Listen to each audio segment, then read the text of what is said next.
उसमें सिर्फ पेपर का पैटर्न का जो होता है, क्वेश्चन पूछने का तरीका अलग हो सकता है, लेकिन आपकी स्ट्रेटेजी चेंज नहीं होगी। जिस दिन आंसर की आई थी सर, मैंने आंसर की चेक नहीं करी थी, मतलब इतना कॉन्फिडेंस लो था कि मेरा नहीं हो पाएगा इसमें, 2 महीने में मतलब कुछ नहीं होगा। डिस्क्रिप्टिव के लिए पहले से कोई विशेष तैयारी आपकी सर थी? नहीं। लिखना भाई डेली कितना लिखना चाहिए और जो है राइटिंग का और जो है क्या उनको पैटर्न फॉलो करना चाहिए? मेरे साथ भी ऐसे ही था, स्टार्टिंग में मैंने देखा था तो राइटिंग शुरू के क्वेश्चन में अच्छी आई, लेकिन लास्ट में जाके वो मच्छर बनने लग जाते हैं उसमें। डीटी प्लस में तो कोई फोकस नहीं होगा आपका। तो 7 दिन का ही समय मिला आपको। जो आज आपके सामने बैठा है तो कहीं न कहीं मामा जी का बहुत बड़ा योगदान इनके लाइन में रहा है, रोल रहा है। दोस्तों नमस्कार। आज आपके साथ एक ऐसा साक्षात्कार कराएँगे स्टूडेंट्स का। आप तैयारी कर रहे हैं टीचिंग्स एग्ज़ाम की हमारे साथ में। तो आप पाएँगे जो स्टूडेंट हमारे साथ आज बैठा है, वो टीचिंग्स के जो भी एग्ज़ाम में बैठा है उसको पास किया है। इस जर्नी की शुरुआत 3 साल पहले की 2023 में और आज 2026 चल रहा है। इस 3 साल में नेट पास किया, जेआरएफ पास किया। आप देखेंगे कि जो है अभी असिस्टेंट प्रोफेसर हरियाणा में हुआ, उसमें सिलेक्शन हुआ है। साथ में कल रिज़ल्ट आया है डी ट्रिपल एसबी पीजीटी का, तो डी ट्रिपल एसबी पीजीटी भी हो गया। और इसी बीच जो अन्य एग्ज़ाम हुए जिनमें केवीएस हुआ, प्रीलिम्स, ईएमआरएस हुआ या ये जो है इसके अलावा एलटी वगैरह हुआ, एलटी ग्रेड, तो सभी में लगभग है कि पास इन्होंने एग्ज़ाम वो किए हैं। तो आज हमारे साथ आरडब्ल्यूए रोजगारविद अंकित ग्रेटर नोएडा में भाई आए, तो बहुत-बहुत स्वागत आपका सन्नी भाई। नमस्कार सर। नमस्कार। कैसा रहा ये जर्नी? कैसा अब आपको लग रहा है भाई? सर बहुत बढ़िया रहा, बहुत शानदार रहा। अल्टीमेटली जो मतलब सोच के चला था, वो अब बढ़िया लग रहा है, मतलब उसका फल मिलता हुआ नज़र आ रहा है सर।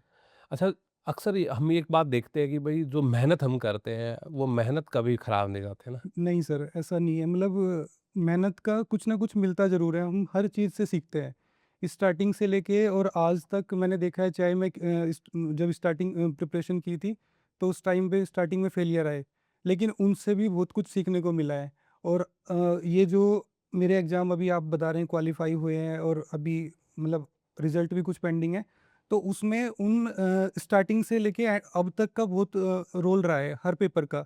चाहे जिसमें मैं फेल हुआ या पास हुआ, सबका एक्सपीरियंस उसमें कंक्लूड होता है सर। तो उसका मतलब पूरा इम्पोर्टेंस है हर पेपर की। क्या आपका टारगेट शुरुआत से यही था कि आपको प्रोफेसर बनना है या इसके अलावा भी और आपका शुरुआती टारगेट कुछ और था? नहीं सर, शुरुआती टारगेट तो मेरा प्राइमरी टीचर बनना था, और मैंने पहले डीएलएड किया था और उसकी प्रिपरेशन कर रहा था मैं। तो उसमें मेरा फाइनल सिलेक्शन नहीं हुआ था, राजस्थान का दिया था, रीट का, केवीएस का भी दिया था, उसका प्रीलिम्स हो गया था और इंटरव्यू में फिर मैं नहीं हो पाया था फाइनली। तो फिर 2023 में सर आपके साथ जुड़ा था मैं, और फिर नेट हुआ। नेट से पूरा जो जर्नी वाला वो था, मतलब प्राइमरी से वो सीधा अपर लेवल पे शिफ्ट हो गया। फिर नेट हो गया सर, जेआरएफ हुआ, असिस्टेंट प्रोफेसर का पहली बार एग्ज़ाम दिया, वो भी क्वालीफाई हो गया। और अभी जितने भी फिर उसके बाद जो एग्ज़ाम हुए सर, सारे मतलब सैटिस्फाइड हूँ मैं अपनी मेहनत से और अपनी कंसिस्टेंसी से सर। तो आपका सब्जेक्ट हिस्ट्री है सर। हिस्ट्री। तो तो हिस्ट्री इनका सब्जेक्ट है। अच्छा, तो पीएचडी भी एडमिशन हो हाँ गया? सर, पीएचडी में एडमिशन हो गया, चौधरी चरण सिंह विश्वविद्यालय से मेरी अभी प्री पीएचडी कोर्स चल रहा है वहाँ पे। हुँ। अच्छा, एक बात है कि कुछ स्टूडेंट्स जब तैयारी करते हैं नेट जेआरएफ के लिए या पीजीटी के लिए, वो अपने सब्जेक्ट को ऐसे बाँध कर देखते हैं कि अगर कोई पीजीटी की तैयारी कर रहा है, तो उसको लगता है कि वो हिस्ट्री सिर्फ़ पीजीटी के लिए पढ़ रहा है ना? कोई नेट के लिए लग रहा है, उसको लगता है कि सिर्फ़ वो नेट के लिए पढ़ रहा है। आपका क्या मानना है इसको लेकर? सर, मैंने मतलब जो मेरा एक्सपीरियंस है अभी हिस्ट्री को लेके, या इस किसी भी सब्जेक्ट कोई किस भी सब्जेक्ट हो हाँ, कोई सकता भी है। सब्जेक्ट हो सकता है। अगर हम एक सब्जेक्ट को पूरा डेडिकेटेड होके पढ़ते हैं ना, फिर उसका कोई लेवल नहीं होता, चाहे आप पीआरटी दो, टीजीटी दो या फिर पीजीटी दो। इवन असिस्टेंट प्रोफेसर में भी वो सेम मतलब पैटर्न काम करता है हमारा। उसमें सिर्फ पेपर का पैटर्न का जो होता है, क्वेश्चन पूछने का तरीका अलग हो सकता है, लेकिन आपकी स्ट्रेटेजी चेंज नहीं होगी। वो सब में काम करता है सर, मैंने देख लिया, ये टीजीटी में भी मेरा हो गया। हालाँकि टीजीटी में तो दूसरे सब्जेक्ट्स भी होते हैं, ज्योग्राफी भी है, पॉलिटिकल साइंस भी है।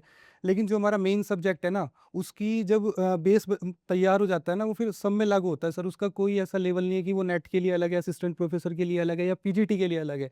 वो सब में लागू होता है सर। अच्छा।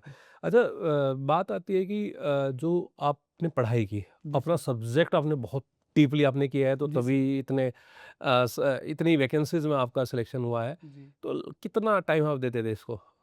सर, टाइमिंग का मेरा ऐसा नहीं है कि मतलब रेगुलर मैंने वो दिया, लेकिन ये है कि 2-4 घंटे तो सर मैंने कम से कम निकाले अपने, मैक्सिमम फिर वो बीच में एग्ज़ाम के टाइम पे बढ़ जाता है। बीच में अगर कुछ गैप आता है तो कम हो जाता है। लेकिन ये है कि कंसिस्टेंसी बनी रही उसमें। ऐसा फिक्स नहीं है कि मैंने 8 घंटे पढ़े हैं, 8 से ज़्यादा भी कभी 12-14 घंटे भी पढ़े हैं और मिनिमम 2-4 घंटे तो करे ही हैं सर।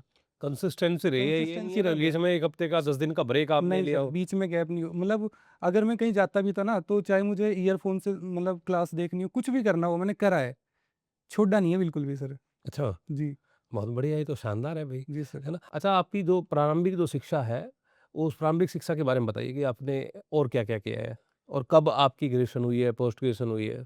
हाँ, सर मैंने 2015 में मेरा 12th हुआ था, दिल्ली से करी थी मैंने सीबीएसई बोर्ड से। हुँ, हुँ। उसके बाद में फिर मैंने डीएलएड किया था सर, मेरी प्रायोरिटी थी कि पहले मुझे जॉब लेनी है और जॉब लेने के लिए दिल्ली में एक ऐसा फिनोमिना था कि अगर डाइट कर लेते हैं ना, तो तुरंत जॉब लग जाती है प्राइमरी में। हुँ, तो पहले डीएलएड किया, डीएलएड करने के बाद में फिर ट्राई किया, उस टाइम पे सीटेट बहुत लेट हुआ था, हुँ, वो बीच में गैप आ गया था 2 साल का, हुँ, फिर सीटेट क्वालीफाई हो गया।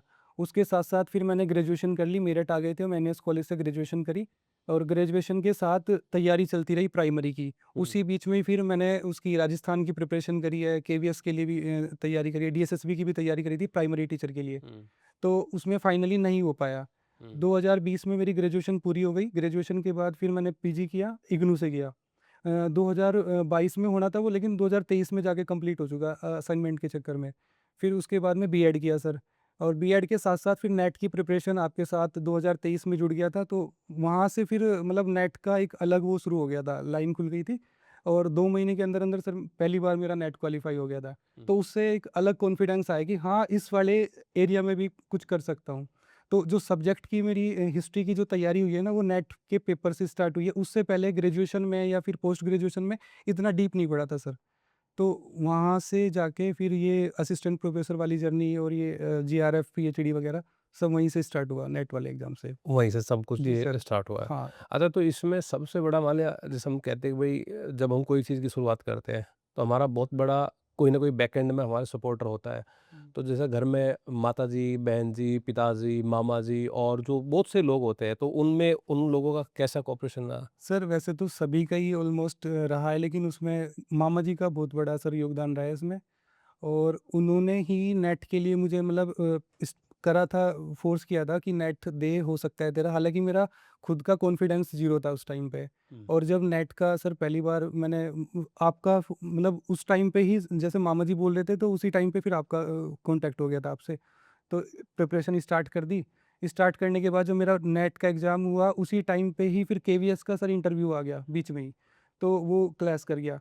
फिर भी मैंने नेट के लिए मतलब थोड़ा टाइम निकाला पर लगातार करी। करने के बाद में जिस दिन आंसर की आई थी सर, मैंने आंसर की चेक नहीं करी थी, मतलब इतना कॉन्फिडेंस लो था कि मेरा नहीं हो पाएगा इसमें, 2 महीने में मतलब कुछ नहीं होगा। फिर भी आपने कहा था कि विश्वास बना के रखिए, हो जाएगा, आपने मतलब तैयारी करिए, लगातार करिए और वो 22 जनवरी के आस-पास रिज़ल्ट आया था उसका और वो पहली बार में नेट हो गया था मेरा। मतलब अपने आप में बहुत बड़ी अचीवमेंट थी मेरी वो पहली, कि मेरा इतने कम टाइम में नेट हो पाया। तो उसमें मामा जी का सर बहुत रोल रहा है और उसके बाद में फिर अगर इस संघर्ष के मतलब पथ पे अगर कोई मिला है तो सर आपका है। क्योंकि आपके माध्यम से जो मेरी लाइन चेंज हुई है ना, उसमें बहुत बड़ा रोल रहा है सर। आप मतलब उस चीज़ को पता नहीं आप मानते हो कि नहीं मानते हो, लेकिन रियली इस टाइम पे आके मतलब जब हम बार-बार फेल होते हैं ना, तो एक डिमोरलाइज़ हो जाते हैं। तो कोई पुश करने वाला और कितनी मात्रा में करना है सर, वो एक बड़ी चीज़ है। तो उसमें सर आपका बहुत हो रहा है। नहीं, आपकी मेहनत मैं आपको अक्सर जब देखता हूँ, देखो हमारे साथ भाई अभी बहुत सारे स्टूडेंट्स तैयारी कर रहे हैं, जी सर। है ना? हम मार्गदर्शन देने का काम है, हम नेट, जेआरएफ के लिए तैयारी करवा रहे हैं, प्रोफेसर के लिए तैयारी करवा रहे हैं। हम समान रूप से प्रयास करते हैं कि भई जो स्टूडेंट्स हमारे साथ जुड़े हैं वो कामयाब हो, है ना? जी सर। लेकिन उसी बीच में कुछ स्टूडेंट के साथ में होता है कि एक अटैचमेंट, एक अपनापन का जो भाव होता है, और आप में वो है कि भई आपसे जो बोला गया, आपने हमेशा उससे बढ़ के ही रिज़ल्ट दिया है, उससे बढ़ के ही आपने काम किया है। तो वो चीज़ें होती है, स्टूडेंट टू स्टूडेंट वो चीज़ें मैटर करती है। तो आपका बहुत बड़ा मतलब इसका व्यवहार मान लो, आपकी मेहनत मान लो, तो वो प्रभावित करती है जो भी व्यक्ति आपसे जुड़ता है, चाहे हम हो या कोई भी हो, है ना? जी सर। अच्छा, जैसा कि आपका हरियाणा में प्रोफ़ेसर के तौर पे अभी सिलेक्शन भी हुआ है, तो उसमें तो मेंस जो है वो डिस्क्रिप्टिव था। Yes sir. डिस्क्रिप्टिव के लिए पहले से कोई विशेष तैयारी आपकी सर थी? नहीं, मैंने इससे पहले कोई मेंस नहीं लिखा, ना मेरे को इसकी कोई जानकारी थी। पहली बार ही असिस्टेंट प्रोफ़ेसर का फ़ॉर्म फिल किया सर हरियाणा का। पहली बार ये इसमें प्रीलिम्स वाला एग्ज़ाम दिया, उसके बाद डिस्क्रिप्टिव की जो तैयारी है सर वो आपके नोट्स के माध्यम से ही करी थी। और ये बात मैं बिल्कुल दावे के साथ कह सकता हूँ, वो नोट इतने कारगर हुए ना सर, वो लास्ट टाइम पे वो ही काम आए। इसके अलावा मैंने कुछ नहीं पढ़ा, सिर्फ़ नोट्स का रिवीजन किया और अपने जो बेसिक कॉन्सेप्ट थे उन पे काम किया। और सर उनसे मेरा मतलब बहुत अच्छा हो गया। मुझे सैटिस्फैक्शन है उन चीज़ों से सर, कि मेरा मतलब बढ़िया हुआ है उसमें। कितने क्वेश्चन आते हैं प्रोफेसर के हरियाणा वाले मेंस में, जो कि कितने क्वेश्चन है? सर उसमें 15 क्वेश्चन आए थे हुँ। और 1 क्वेश्चन 10 नंबर का था सर।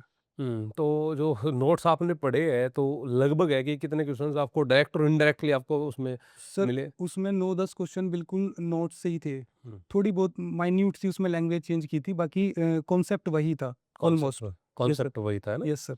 तो क्योंकि देखो क्या है ना कि ये डिस्क्रिप्टिव जो आंसर है, अभी असिस्टेंट प्रोफेसर में हरियाणा में इम्प्लीमेंट हुआ, उससे पहले पीजीटी में हरियाणा में हुआ, बाकी अभी अदर स्टेट्स में तो था भी नहीं, जी सर। यूपी में जीआईसी हुआ था। लेकिन अब धीरे-धीरे यही पैटर्न यहाँ पे रहने हाँ वाला है। सर, सभी वैकेंसीज़ में यही तो सर। स्टूडेंट्स को डेस्क्रिप्टिव वे के लिए आप बताओ कि उनको क्या मतलब किस तरीके से उनको लिखना, भाई डेली कितना लिखना चाहिए, और जो है राइटिंग का, और जो है क्या उनको पैटर्न फॉलो करना चाहिए, इसके बारे में सर थोड़ा बताओ, क्योंकि बहुत सारी समस्याएं आपको आई होगी। हाँ सर, इसमें मतलब मेंस में आंसर राइटिंग में मेरा ये था कि स्टार्टिंग में मतलब बहुत सारी प्रॉब्लम थी उसमें। एक तो कितनी उसमें लाइन्स लिखनी है क्वेश्चन में, फिर उसका पैटर्न क्या होगा, इंट्रोडक्शन होगा, बॉडी पार्ट होगा, कंक्लूजन भी देना है।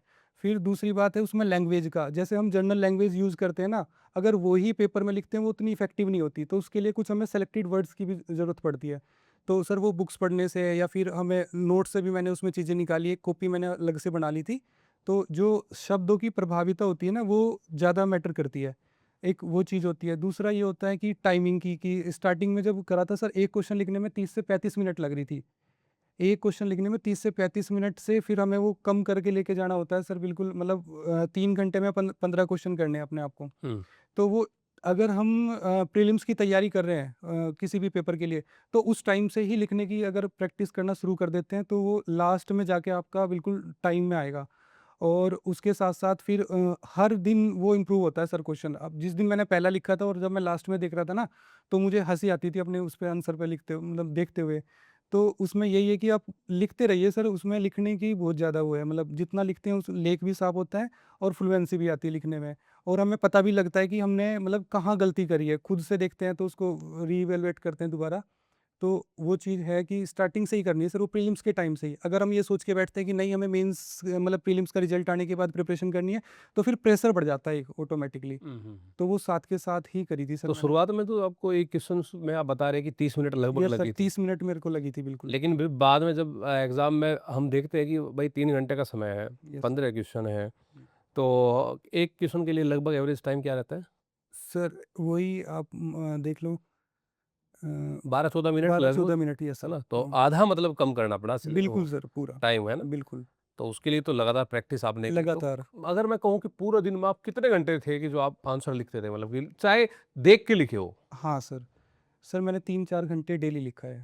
तो डेली, और डेली। एग्जाम के टाइम पे भी? एग्ज़ाम के टाइम पे बढ़ा दिया था। एग्ज़ाम के टाइम पे आपने मॉक दिए थे, वो उसमें 15-15 क्वेश्चन किए, तो वो 3 घंटे तो वो लिखे और उसके अलावा भी 10-10 क्वेश्चन की प्रैक्टिस की थी सर। 10-10 क्वेश्चन हाँ। प्रैक्टिस। अच्छा, जो स्टूडेंट्स का राइटिंग वाला इशू आता है, देखो कि शुरुआत में 1-2 क्वेश्चंस तो ठीक-ठाक राइटिंग में आता है, हाँ। लेकिन बाद में वो राइटिंग आके बिगड़ जाती है। हाँ सर, वो ऐसा है, वो अगर हम प्रैक्टिस कर दें ना रेगुलर सर, उसी से ही दूर हुआ वो वाला। मेरे साथ भी ऐसे ही था, स्टार्टिंग में मैंने देखा था तो राइटिंग शुरू के क्वेश्चन में अच्छी आई, लेकिन लास्ट में जाके वो मच्छर मरने लग जाते हैं उसमें। हुँ। तो मैंने जब मेंस लिखा था सर, मेरी जो राइटिंग पहले पेज पे थी वही मेरी लास्ट पेज पे थी, और लास्ट में मेरे पे मतलब 5 मिनट मैंने अपने बचा लिए थे, ताकि अंडरलाइन करने के लिए या कुछ मेरे से छूट तो नहीं गया चेक करने के लिए, मैंने मतलब टाइम अपना कवर कर लिया था अच्छे से। हुँ। तो वो प्रॉब्लम नहीं आई सर, वो बस लिखने से ही है, अगर जितना लिखते हैं ना सर उसी से ही फ़र्क पड़ता है, बाकी और इसका कोई शॉर्ट वो नहीं है कि हम कैसे करें इसको। ना, बिहार में भी अभी असिस्टेंट प्रोफेसर जो है वो डेस्क्रिप्टिव वे में होगा। जी सर। हिमाचल में भी उम्मीद है कि मेंस डेस्क्रिप्टिव होगा, और यूपी में जीडीसी, जीआईसी भी मेंस डेस्क्रिप्टिव हो रहा है। तो उन स्टूडेंट्स को इनके जो आपके जो शॉर्ट में जो आपने बात बताई है, एक बार और 3 वर्ड बता दीजिए कि किन चीज़ों पे उनको फ़ोकस रखना है? मैं अगर ये कहूँ सर, देखो इसमें हर पेपर में प्रीलिम्स भी है, मेंस भी है और इसमें इंटरव्यू भी है आपका, तीनों चीज़ें। तो इसमें पहले दिन से ही अगर हम मेंस की तैयारी कर रहे हैं, इंटरव्यू का भी हमारा ध्यान में रख के चलते हैं, तो पहले दिन से ही आपको इंटरव्यू के लिए भी प्रिपेयर करना है, डेस्क्रिप्टिव के लिए भी करना है और प्रीलिम्स के लिए भी करना है। और तीनों में एक ही चीज़ काम करेगी, आपका जो आप पढ़ रहे हैं ना सर, चाहे मैं कोई भी बुक फ़ॉलो कर रहा हूँ, एनसीईआरटी पढ़ रहा हूँ या फिर कोई किसी ऑथर की बुक पढ़ रहा हूँ, तो उसको उसी पैटर्न में पढ़ना है हमें, लिखने के पैटर्न से भी और प्रीलिम्स के लिए भी। और दूसरा सर, लिखने की प्रैक्टिस पहले दिन से ही करनी है, मतलब उसको कोई स्किप नहीं करना। हाँ, ये है कि पहला इस कम कर लो, आप 1 क्वेश्चन लिखो डेली, है ना? कुछ 2-4 दिन की, फिर 2 क्वेश्चन लिखो, 3 क्वेश्चन लिखो, ऐसे धीरे-धीरे बढ़ाते जाओ। तो उससे आपको एक तो लिखने का आपका टाइमिंग का आ जाएगा, दूसरा आपको पता लग जाएगा कि हमें कैसे लिखना है। हमें सारगर्भित लिखना होता है सर उसमें, ऐसा नहीं कि हम पूरा कहानी बना के लिख रहे हैं। जो उसमें क्वेश्चन की डिमांड है, उसको कम से कम वर्ड्स में हमें एक्सप्लेन करना है। और उसमें भी हमें उसका बॉडी पार्ट भी है, उसका इंट्रोडक्शन भी और कंक्लूजन भी है। तीनों चीज़ को उसको सिस्टमैटिक करना है और उसमें हमें फैक्ट भी ऐड करने होते हैं। फैक्ट वही जो आपके प्रीलिम्स में आप हेल्प करेंगे आपको। तो तीनों चीज़ों की एक साथ प्रिपरेशन करोगे तो बहुत कारगर होगा सर वो। हुँ। और बिल्कुल सर। अच्छा, ये तो देखो, आपको एक पूरी स्ट्रैटेजी प्रोफ़ेसर के लिए कि भई मेंस में आंसर कैसे लिखा जा सकता है, उसमें इन्होंने बताया कि आपको कंसिस्टेंसी बना के रखनी होगी, डेली 4-5 घंटे आपको लिखना होगा आंसर, साथ में कुछ शब्दों पे आपकी पकड़ होनी चाहिए, वे शब्द आपके होने चाहिए, उसके लिए एक छोटी-सी नोटबुक आपको बनानी है। ये जो बातें इन्होंने की है, अपना अनुभव जो इन्होंने शेयर किया है, ये तो उन स्टूडेंट्स के लिए कारगर साबित होगी जो अभी GIC mains, GDC mains, Bihar में असिस्टेंट प्रोफेसर क्योंकि वो मेंस ही है, हिमाचल में असिस्टेंट प्रोफेसर वो मेंस होगा, उन स्टूडेंट्स के लिए है। अच्छा, जो बच्चे अभी नेट दे रहे हैं, जेआरएफ दे रहे हैं, क्योंकि आपको नेट भी आप जेआरएफ भी है, दोनों अनुभव आपने लिए हैं। जी सर। पहली बार आपका जेआरएफ नहीं हुआ था, दूसरी बार आपका जेआरएफ हुआ था। जी सर। तो उन स्टूडेंट्स को अभी फॉर्म आने वाले हैं, मुश्किल से 2-3 महीने का समय उनके पास में है। हुँ। कैसे उनको अपने आप को तैयार करना चाहिए इन समय में? सर, मेरे को लगता है जो नेट के लिए, जेआरएफ के लिए प्रिपरेशन कर रहे होते हैं ना, तो उनका सिलेबस तो उनका हो जाता है, मतलब हमें पूरा 100% सिलेबस करना भी नहीं होता, मैं बताता हूँ। मतलब इसमें ये होता है कि हमें ज़रूरी नहीं है कि क्या-क्या पढ़ना है, ये ज़रूरी है हमें छोड़ना क्या है, इसमें मेन बात ये है। तो अगर आपका ये लगता है कि मेरा 70% सिलेबस हो गया कवर, तो आप उस सिलेबस को पूरा थ्योरी रिवाइज़ करने की बजाय उसके जो क्वेश्चन है ना, उसकी जितनी प्रैक्टिस करेंगे, आप उतने शार्प होते चले जाएँगे। तो उसमें सर मैं यही है कि आप मिक्स क्वेश्चन लगाओ, चैप्टर वाइज़ क्वेश्चन लगाओ। एक तो पीवाईक्यू है, पीवाईक्यू का मतलब एक-एक क्वेश्चन आपको याद होना चाहिए कि ये क्वेश्चन नेट का है, कम से कम इतना तो पता होना चाहिए। इसके अलावा जीआईसी में कोई क्वेश्चन आ रहा है, जीडीसी में आ रहा है, पीजीटी में आ रहा है, डीएसएसबी के पीजीटी के क्वेश्चन्स हैं, तो उनके हर एक उसमें मतलब आपको सबकी प्रैक्टिस करनी है और पीवाईक्यू को जितना लेके चलेंगे साथ में सर, वो पूरा कारगर होगा। क्योंकि थ्योरी का कभी एंड नहीं होना, थ्योरी में इतनी सारी चीज़ें हैं, आप हर बुक में आपको कुछ नई-नई चीज़ें मिलेंगी, है ना? तो हम वो तो कवर नहीं कर सकते पेपर के लिए, क्योंकि हमें एक बिल्कुल सेंट्रलाइज़्ड होके तैयारी करनी है, एग्ज़ाम निकालना है हमें। हमें फैक्ट कलेक्ट करने हैं, हमें पूरा डिस्क्रिप्टिव उसमें कहीं लिखना नहीं है कि केस स्टडी में जाना है हमें। तो उसके लिए बस क्वेश्चन प्रैक्टिस बहुत इम्पोर्टेंट है सर उसके लिए। मतलब पीवाईक्यू हो या फिर प्रैक्टिस सेट से करने हैं आपको, क्वेश्चन जितने प्रैक्टिस करोगे आप, उसकी जो थ्योरी है, आपके कॉन्सेप्ट्स हैं, वो क्लियर होते चले जाएँगे। हुँ। जी सर। ठीक है, बहुत बढ़िया। तो उसमें सब्जेक्ट और पेपर फर्स्ट दोनों को दोनों को पैरेलली सर, करना होगा और पीवाईक्यूज़ का उसमें बहुत बड़ा रोल रहता है। बहुत बड़ा रोल होता है सर। अच्छा, एक जो अभी जिसका रिज़ल्ट आपका कल शाम ही आया है ना, yes sir. D triple SB PGT का, यस सर। उसमें भी आपका फाइनल सिलेक्शन हो गया। हाँ सर। तो जब आप एग्ज़ाम देने गए तो मुझे ये याद आ रहा है कि आपका हरियाणा का मेंस हाँ सर। और डी-ट्रिपल-एस-वी के बीच में जब मेंस समाप्त हुआ, क्योंकि मेंस जब आप कर रहे थे तो ऑब्जेक्टिव तो आप नहीं कर रहे होंगे उस दौरान, जी सर। डी-ट्रिपल-एस-वी में तो कोई फ़ोकस नहीं होगा आपका, जी सर। तो 7 दिन का ही समय मिला आपको। जी सर। और मेरी अक्सर आपसे जब बात होती थी तो आप कहते थे जी, तैयारी तो है नहीं, जाके देख लो अगर हो जाएगा। तो मेरी सिलेक्शन कैसे हुआ भाई? सर, इसमें यही कहूँगा, देखो मेरा 14 सितंबर का हरियाणा का मेंस था और ये 22 सितंबर को हुआ था हिस्ट्री का। लेकिन जो मेंस की भी तैयारी कर रहा था ना मैं, मेंस में भी मैं बता रहा हूँ आपको, जैसे हम आंसर राइटिंग करते हैं ना, अभी आप आंसर राइटिंग करना स्टार्ट करो, आप कोई 4 क्वेश्चन लिखो। आप देखोगे आपकी जो लैंग्वेज है ना, वो ही हर क्वेश्चन में रिपीट होती नज़र आएगी आपको। मतलब वो जो आप जनरली बोलते हो, ये महत्वपूर्ण होता है, ये ऐसे प्रभावित करता है, ये करता है, मतलब वो एक जनरलाइज़ हो जाती है चीज़ें। लेकिन जब आप उनको वर्ड्स के साथ फैक्ट उसमें ऐड करेंगे तो वो चीज़ें अलग आ जाती है। तो मैंने मेंस में भी अपने कुछ जो प्रीलिम्स के फैक्ट्स थे, वो साथ-साथ मतलब बनाए रखा है, ऐसा नहीं कि उनको छोड़ दिया। हुँ, और जो तैयारी थी सर वो मतलब रेगुलर चलती रही है। कुछ मतलब अगर मेंस के लिए लिख रहे हैं ना तो पहले तो पढ़ना ही पड़ेगा ना आपको। हुँ, पढ़ेंगे तो उसमें फैक्ट्स निकलेंगे। तो फैक्ट्स कहीं न कहीं वो फिर डीएसएसबी में आए या कहीं टीजीटी में, पीजीटी में सब में काम करते हैं सर। उनको छोड़ ही नहीं सकते आप, चाहे मेंस हो या इंटरव्यू में भी कहीं न कहीं फैक्ट्स ही पूछते हैं सर वो। मतलब हुँ। ऐसा नहीं है कि वो पूरा कॉन्सेप्ट में जाते हैं। अगर आपके पास फैक्ट्स नहीं है ना, तो आप कॉन्सेप्ट में भी पूरा अच्छे से नहीं एक्सप्लेन कर सकते। तो उनका रोल तो सर रहता ही रहता है। तो कैसा रिएक्शन था घरवालों का जब रिज़ल्ट आया? सर बढ़िया था उनको मतलब ये था कि पेपर दे रहा है लेकिन फाइनल का वो था कि फाइनल उसमें क्योंकि हरियाणा में भी कोर्ट का वो चल रहा है इशू है तो इस वजह से लेकिन अब तो मम्मी बहुत खुश थी कल आपने ही बताया सर उनको।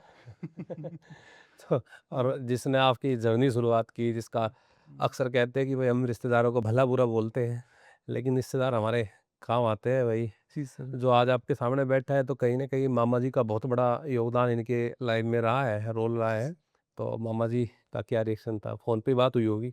हाँ सर अभी मैंने उनको वैसे बताया नहीं है मतलब थोड़ा सा मैं ये था मैं उनको वहीं पे जाऊँ देहरादून मामू जी रहते हैं तो अच्छा, वहीं जाके बताऊंगा तो अच्छा होगा शायद अब वो ये पॉडकास्ट चला गया। है ना? उनका तो सर मतलब मुझे पता है वो उनको एक पहले से ही है ट्रस्ट है कि हो जाएगा है ना? एक जो चलो पॉजिटिव 2-4 वाइब्स दिन हम रोक लेंगे इसको पॉडकास्ट को, बिल्कुल तो जाके ही बता देना वहाँ पे, है ना? बिल्कुल सर। ठीक है, तो ये सब चीज़ें बढ़िया है भाई, बहुत बढ़िया ना। तो अभी इसका बाद क्या टारगेट है?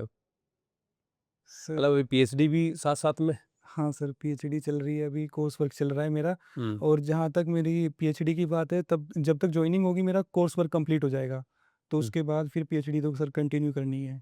पीएचडी कंटिन्यू जी करनी है। सर। आज जैसा एक ऑनलाइन का दौर चल रहा है जी और सर। ऑनलाइन के दौर में क्या है कि जितने स्टूडेंट्स हैं, उतने ही टीचर हैं, हम्म। है ना? आप सर्च करना बहुत सारे टीचर्स हर वर्टिकल में मिलेंगे आपको, हम्म। एसएससी हो, यूजीसी नेट हो, यूपीएससी हो या कोई भी हो, है ना? हम्म। आप यूजीसी नेट की तैयारी कर रहे हैं, मान लिया एक एग्जांपल के तौर पे, जी सर। तो उसमें आप किसी भी टीचर के साथ आप जुड़े हैं, जी सर। किसी भी गाइड के साथ आप जुड़े हैं, तो विश्वास बढ़ाना जी सर। इस कितनी अहमियत इस विश्वास की रहती है कि हम एक्स नाम के टीचर एक्स टीचर के साथ हम जुड़े हैं, तो यहीं हमें जुड़े रहना है और यहीं से हमारी नैया पार हो जाएगी। क्योंकि स्टूडेंट्स के मन में भी आता है कभी कि एक वीडियो इनकी देख ली, दूसरी वीडियो उनकी देख ली। हम्म। हाँ सर ये मेरे साथ मतलब इसका सबसे बड़ा एग्जांपल सर मैं ही हूँ मैं अपने आप को कहता हूँ। मैं जब नेट के लिए मतलब जब माइंड में आया चीज़ें तो सर आपका ही स्टार्टिंग में आया था कि सर के साथ मतलब आपका मैंने यूट्यूब पे देखा था। तो मुझे अच्छा लगा कि हाँ, आपने मतलब एक तो पढ़ाना होता है और एक पढ़ाने के साथ में चीज़ों को ना कनेक्ट करना होता है और फिर उनको आपको याद कराना। तो वो आपका मुझे बहुत प्रभावित लगा मतलब बढ़िया हुआ, तो मैंने आपके साथ जॉइन किया। लेकिन मेरा अंदर का कॉन्फिडेंस इतना नहीं था। बस आपने बोला था कि आप विश्वास रखो कि आप लगातार बने रहिए हमारे साथ, आपका हो जाएगा। और वो ही विश्वास है कि मेरा नेट हो गया, नेट के बाद जेआरएफ हो गया, असिस्टेंट प्रोफ़ेसर हो गया। अदरवाइज़ मेरा पर्सनली इसमें कोई डीप स्टडी हिस्ट्री में नहीं थी सर। और ये विश्वास की ही बात होती है। मैंने देखता हूँ स्टूडेंट्स क्या करते हैं ना जैसे नेट की प्रिपरेशन कर रहे हैं, जीआरएफ की कर रहे हैं, तो नेट अगर हो जाता है तो जीआरएफ कई बार सर 2-4 क्वेश्चन का ही खेल होता है उसमें। तो वो क्या करेंगे कि कोई दूसरे प्लेटफ़ॉर्म का जॉइन कर लेंगे। ऑनलाइन आज दुनिया भर के हैं, है ना? मतलब जहाँ पे भी उनको लगता है कि यहाँ नेट वाला चल रहा है, वो वहाँ जॉइन कर लेते हैं। हुँ, उनका कॉन्फिडेंस क्योंकि लूज़ होता है कि मतलब कोई भी प्लेटफ़ॉर्म मिले तो चले जाते हैं।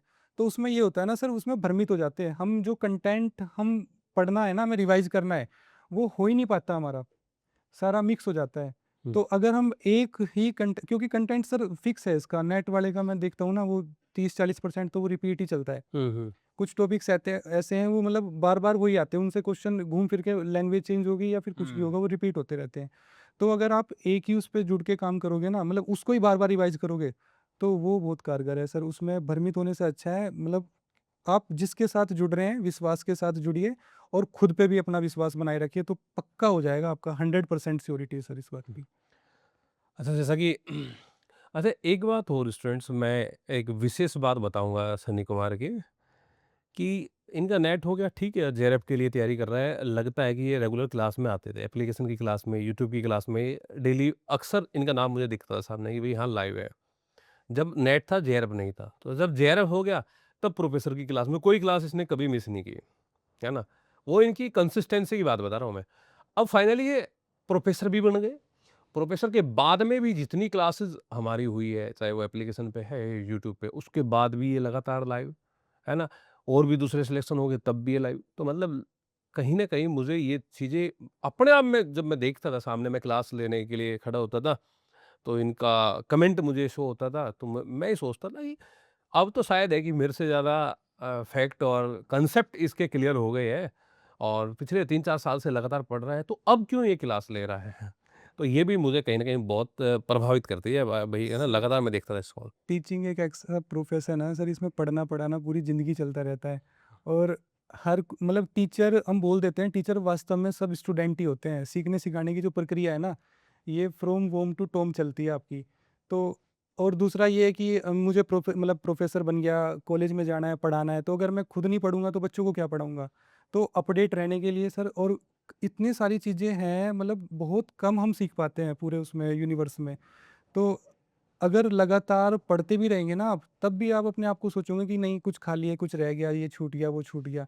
तो बहुत ज़रूरी है सर कंसिस्टेंसी, और ये सबको बना के रखनी चाहिए। मैं तो ये बताता हूँ सर, मतलब आज एक टीचिंग में आज कहीं न कहीं एक बहुत बड़ा ये आउटडेटेड फंडा हम देखते हैं जी सर। कि जब फाइनल सिलेक्शन हो जाता है, पढ़ना छोड़ देते हैं जी फिर, सर। है ना? सर ये ग बहुत इसका खामियाजा स्टूडेंट्स को भुगतना पड़ता है फिर। बिल्कुल सर, बिल्कुल। मानते हो आप इस बात को? बिल्कुल सर, बिल्कुल। है ना? तो ऐसा नहीं करना बहन, आप फाइनल सिलेक्शन भी हो जाए ना, तो आप लगातार आप पढ़ते रहना बहन। अच्छा, जैसे कि आप यूजीसी नेट के लिए अब आप यहाँ पे देखते हैं, जी सर। तो यूजीसी नेट में रोज़गार विद अंकित जो एक प्लेटफ़ॉर्म हमारा है, जी सर। उसमें यूजीसी नेट आरडब्ल्यू हमारा शुरू हुआ है और उसमें हमने 14 सब्जेक्ट की शुरुआत की है और साथ में पेपर फर्स्ट है। जी सर। तो आपने देखा है पूरा इसको? सर पूरा मैं रेगुलर कनेक्ट हूँ इसमें, डेली मैं क्लास देखता हूँ सर, बहुत अच्छा चल रहा है। अभी ये पहला बैच है हमारा इसमें आरडब्ल्यूए में यूजीसी नेट का, और इसका रिज़ल्ट बेहद शानदार होगा सर, जैसे टीम मेहनत कर रही है ना। और दूसरा ये है कि एक तो आपकी उसमें एप्लीकेशन में क्लास चल रही है, इसके साथ-साथ यूट्यूब पे लाइव क्लास चल रही है डेली। और उसके जो क्वेश्चन है ना, उनका लेवल देखना आप, वो जनरल क्वेश्चन नहीं है, वो आपको कहीं नहीं मिलेंगे पूरी यूट्यूब में, मेरी गारंटी है, आपको कहीं नहीं मिलेंगे ऐसे क्वेश्चन। तो वो सिलेक्टेड क्वेश्चन जो है आपकी प्रिपरेशन के लिए, और जिनका नेट हो रखा है और वो जेआरएफ के लिए प्रिपेयर कर रहे हैं, तो उनके लिए बहुत हेल्पफुल है। तो सर मुझे मतलब यूजीसी नेट का जो आरडब्ल्यू ने ये पहली बार शुरू करा है, ये बहुत शानदार है, बहुत अच्छा है, बहुत मेहनती इसमें टीम है, सारे मतलब ढंग से मेहनत कर रहे हैं सर, इसमें बहुत बढ़िया रिजल्ट रहेगा इसका। जो हमारे ओनर हैं रोज़गार विद अंकित के अंकित भाटी सर, जी सर। मुलाकात हुई है आपकी उनसे? हाँ सर, मैं आज क्या कहोगे आप उनके बारे में? सर बहुत एक सरल, सादगीपूर्ण और एक ऊँचे विचारों वाले आदमी है सर। मतलब ऐसा लगता ही नहीं है कि वो इतने बड़े उसके एजुकेशन प्लेटफ़ॉर्म के फाउंडर हैं। बहुत सिंपल है सर, बहुत बढ़िया है, और उनका जो मिशन है ना, वो जो कहते हैं ना अफ़ोर्डेबिलिटी, बच्चे ये करते हैं कि ऑनलाइन कोर्स परचेज़ नहीं कर पाते, कि हम यहाँ नहीं जा सकते, ऑफ़लाइन कोचिंग नहीं ले सकते। उनके लिए सबसे बड़ा अगर काम किया है ना उसमें नॉर्थ इंडिया में, तो वो भाटी सर ने किया, अंकित भाटी सर ने। और सर मेरे उसमें भी कहीं न कहीं जर्नी में रोल रहा है, जो मॉक हुए थे सर वो आरडब्ल्यूए में ही हुए थे। पहली बार यहाँ पे असिस्टेंट प्रोफ़ेसर का मॉक हुआ था, और उसमें बहुत कुछ सीखने को मिला। मेरा जो हेजिटेशन था ना, वो मैं यहीं छोड़ के चला गया था।